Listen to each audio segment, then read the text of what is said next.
developed and focused on proper usage of skill.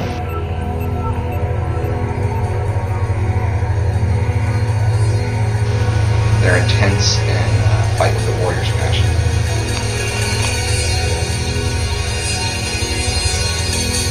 They are warriors. They are modern warriors.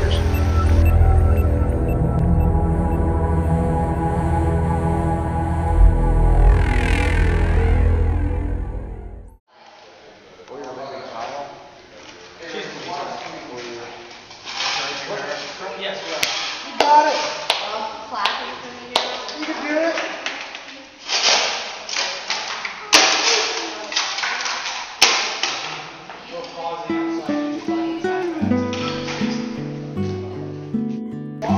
I'm Austin. This is my first fight.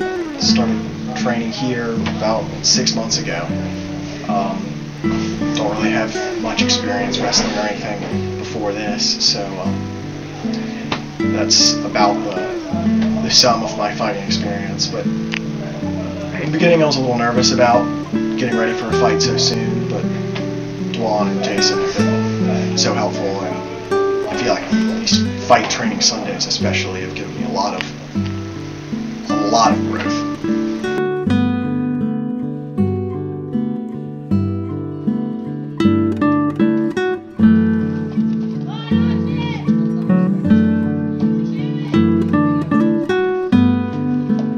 Austin's my newest student on the fight team who's fighting. He's only been with us for about 6 months. Came with a little bit of boxing. Really nice guy. He's really tried the hardest. He definitely wins the award for most improved. He won beginner's grappling. He won the absolutes in his grappling tournament for novices a couple weeks ago, which is all weights. He took on a 315-pound guy and trounced him, which was impressive. He listens to directions really well. He learns really fast. Very intense. Gets beat on by the other guys a little bit, but I think he'll be well prepared for the fight, especially given how hard he's been training. He's also a really nice guy. Doesn't bully people with his size. He's pretty big, and he's actually also wins the award for most weight loss to get ready for the fight. He was walking around about 180 and was cutting to 155. Has really become a lean, mean fighting machine. My opponent's a guy named Bryce Nix. He's from Lenore. Goes to a place called Ground Defense MMA that also teaches karate. I don't know what kind of fighter he is. We assumed he was a ground fighter based on going to the school. Looked into the school a bit, couldn't find any examples of them actually grappling. So we're thinking that he's a striker, which means that since I don't really know, I've got to kind of scout out if he's a striker or a grappler based on how it goes.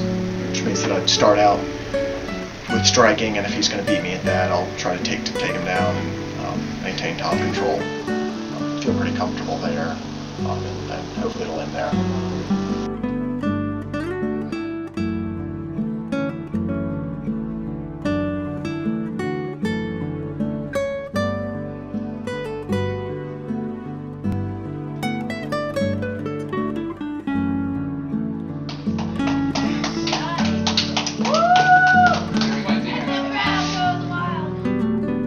My name is Ivan Patino, and I've been training here at Goldsmith Kung Fu for about 2 years, and I've been coming here as often as I can because I'm having a fight, and it's going to be this in 2 weeks, and my strategy for the fight is going to be to stand on my feet and strike with him, because he said he's going to try to take me down. I know he's going to try to take me down. So I want to strike with him and finish him. Right, so Ivan I've known almost as long as everyone else, since late 2009 we did a demo at his high school and he came and joined. He's always wanted to fight. This is his first fight. It's been tough training. He has to work a lot during the day, and so he's had to come in and out training. We've known him for a long time. He's really fast.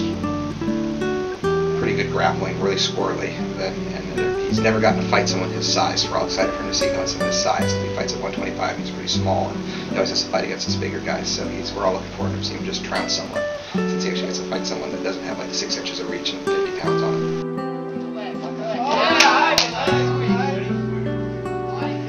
Drag your elbow, drag your shoulder into his face. So my opponent is a ground pound fighter. He's going to try to take me down and beat me down. If he takes me down, I'll try to stand up and just keep it standing. Because I know he doesn't have a good stand-up. And I feel comfortable that I can that my striking is better than his.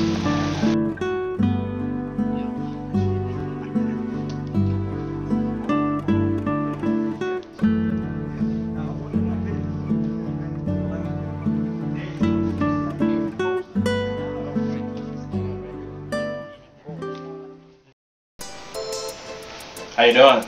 My name is Rahshun, and I am a MMA fighter. October 8th is my fight. I've been training for about, I've been training all my life. Wrestled, boxed, took Christian karate since I was a little boy. When I skipped school, I wanted to be a kung fu master. Yes, and then a philosopher, but that doesn't really matter right now. Turn it to me. There you go. Go. Drive. Keep going. Up back. Drive. Hand fight. You alright?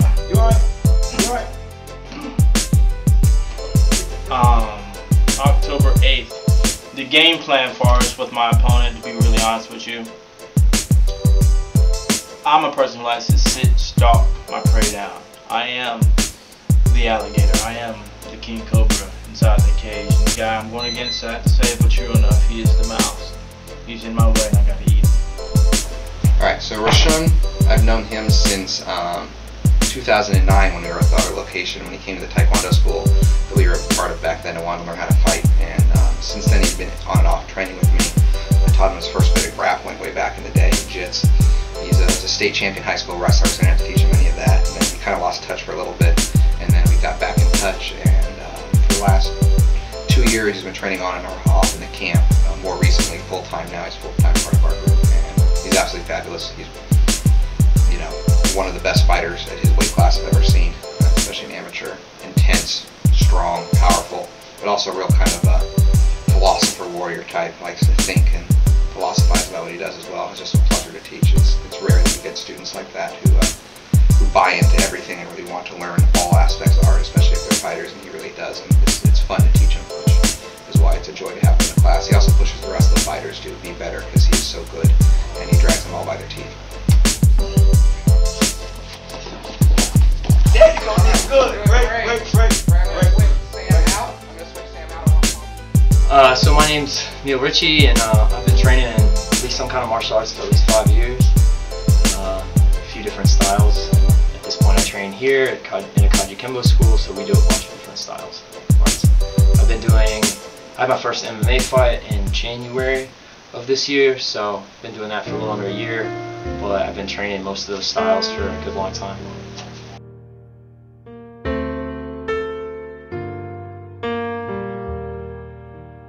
So Neal's been my student the longest of all of my fighters, and he's only had one fight, but he was my first fighter that I really kind of groomed from the beginning. He's a great guy. He is one of the assistant instructors at school and one of the leaders of the entire kind of organization, and he also is now part owner of the business in our new place that we're moving to in January.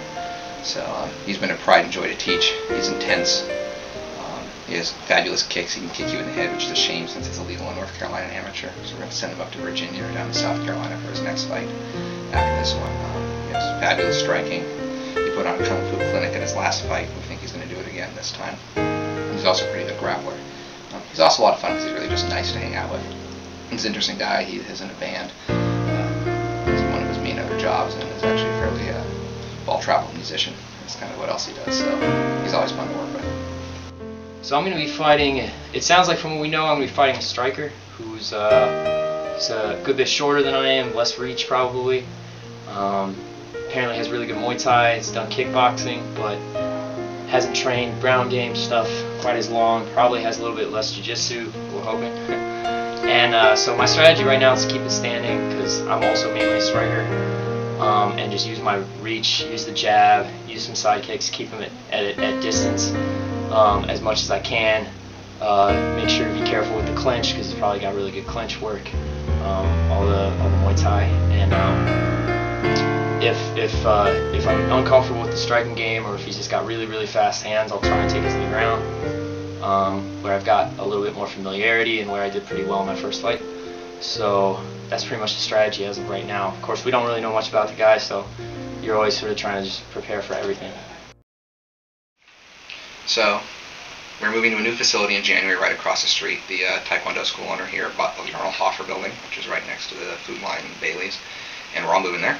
And we get this 4,000 square foot basement. We're going to put about 2,000 square feet of zebra mats in, which are the premium mats, best mats you can buy of any form. They're absolutely fantabulous. And then we are also getting a half cage. It's going to be 27 feet long on one side with a corner piece, and then about another 15 feet off the other side. We're going to have tie bags, a full suspended cargo net, a full weight area, a second room for training without a mat. It's going to be the mecca of MMA and martial arts training for the entire area as far as the facility goes, and we are amply looking forward to it. And it's been quite the construction project as well. We get to learn lots about building materials and constructing things. Okay, so this is going to be the entrance to our new school. Over there is going to be our outside hangout place. It's going to be awesome. So if you want to come inside out of the rain. So this will be our foyer. Through here you'll be able to see the office, and then as a student you'll walk in here. And from here there'll be a huge mat in black and red in this direction. The back wall will be covered in cage. There'll be a corner of cage, and then a little bit more cage and wall mats coming all the way down this wall. The wall over there will be completely covered in mirrors, and our school logo will be on the wall. So over here, if you walk this way, this will be the office area, and you'll swipe or BP your card in the card reader, so that way everyone knows that you're here. Then you'll come to the benches over here, plop your stuff down, and get ready for class. On this wall, we'll be having our Kajukenbo family tree and pictures of all the instructors, as well as the different awards won by our students. Over here, let's say you come early to class, there'll be the pro shop. So there'll be all sorts of different equipment that you can get, you know, cups, mouth guards, sparring gear, t-shirts, etc. Then we come into the large curtains that will be here, go through the curtains, and this will be our secondary training room, called the blue room, because it will be blue. The floor will be hardwood or concrete. There will be mirrors on the wall over here. And then if you are really into working out or an MMA fighter, you'll come over here where there will be interval training equipment and weight room flooring right in front of our beautiful outdoor indoor space. And that will be our new school.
All the viewers, you remember my first conversation I had with you guys about the fight. So to destroy the guy, I did destroy the guy as you watched the video. But one thing I learned about this, I feel that the fight went well. I did exactly what I said I was going to do. But the whole idea is, if a lion or the lion is on their prey, they're not aware of the hunter's snares, they can become trapped. And as I am a predator inside the cage, I was not aware of my surroundings and I was trapped. I'm very pleased with my opponent's heart as well as his ability to take hits.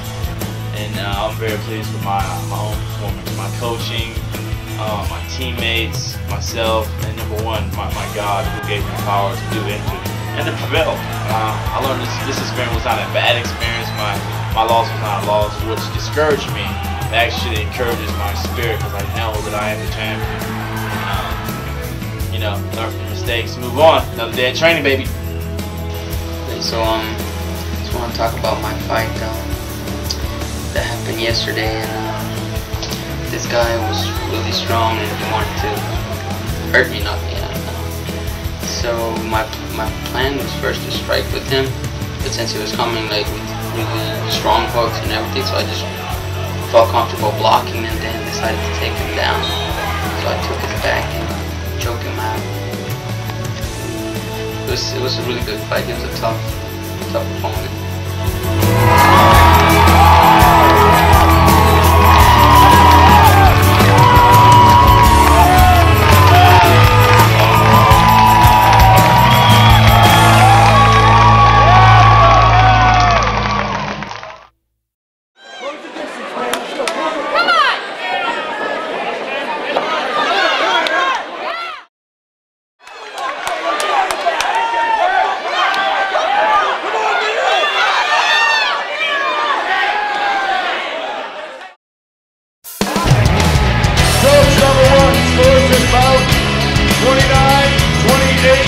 For the blue side. Judge number 2 scores it 29-28 for the red corner. Judge number 3 scores it about 29-27. Your winner by split decision, fighting